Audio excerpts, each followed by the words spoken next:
শোনো শোনো শোনো সবে শোনো দিয়া মন, আজ আমি রেঁধেছি কসুরি ঘুগনি কোরিয়া যত পেঁয়াজ 2 ইঞ্চ মতন আদা, কিছুটা রসুন আর কিছুটা কাঁচা লঙ্কা দিয়ে ভালো করে একটা স্মুথ পেস্ট বানিয়ে নিচ্ছি।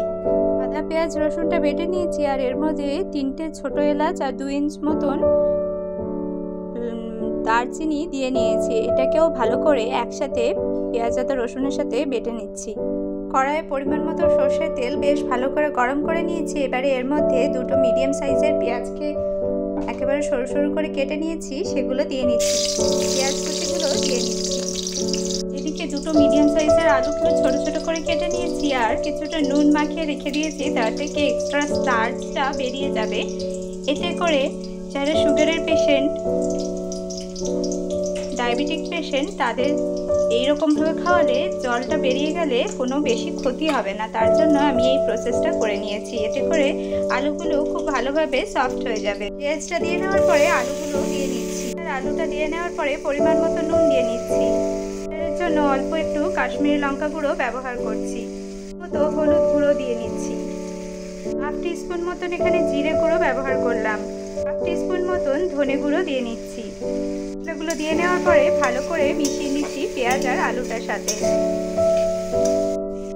পেঁয়াজ আর আলুটা মশলার সাথে বেশ ভালোভাবে কষানো হয়ে গিয়েছে। এবারে পেঁয়াজ আদা রসুন বাটাটা আর কাঁচা লঙ্কা বাটাটা একসাথে দিয়ে নিচ্ছি। বাটা মশলাটা দিয়ে নেওয়ার পরে আলু আর পেঁয়াজের সাথে বেশ ভালো করে এটাকে কষিয়ে নেব। এর মধ্যে আমি একটা টমেটো দিয়ে নিচ্ছি। আমি অল্প একটু কসুরি মেথি দিয়ে নিচ্ছি হাত দিয়ে ক্রাশ করে। আমি 1 হাতা ভরে দুধ দিয়ে নিচ্ছি। দুধ আর দুধের সর কিছুটা এতে ব্যবহার করেছি। দিয়ে নেওয়ার পরে ভালো করে মিশিয়ে নিচ্ছি। কম পরিমাণে এর মধ্যে আমি মিক্সির বাটিটা ধুয়ে অল্প একটু জল ব্যবহার করলাম।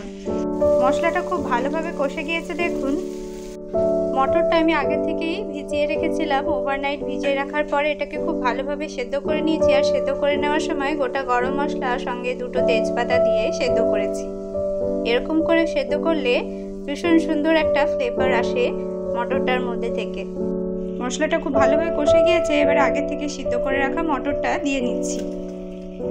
ঝোলের জন্য পরিমাণ মতো উষ্ণ গরম জল এখানে ব্যবহার করেছি। জলটা দিয়ে নেওয়ার পরে ভালো করে এটাকে ফুটা অবধি অপেক্ষা করব। পরিমাণ মতো নুন দিয়ে নিচ্ছি।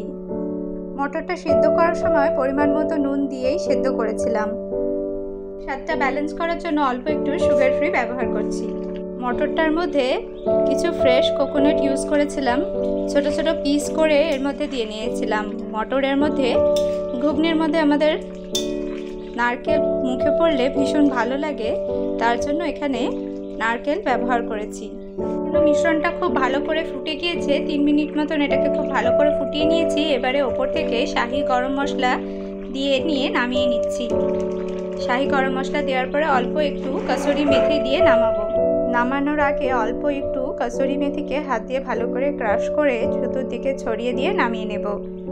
গরম মশলা আর এই কসুরি মেথির অনন্য স্বাদ এই ঘুগনিটাকে একটা আলাদা অতুলনীয় স্বাদ করে তুলবে। অবশ্যই এই রেসিপিটি আপনাদের হেসেলে ট্রাই করে কমেন্টে জানাতে ভুলবেন না আপনাদের কেমন লাগলো। কসুরি ঘুগনিটা এতটাই সুস্বাদু হয় যে আপনারা এর প্রেমে পড়তে বাধ্য। একবার হলেও আপনাদের হেসেলে ট্রাই করার অনুরোধ রইল।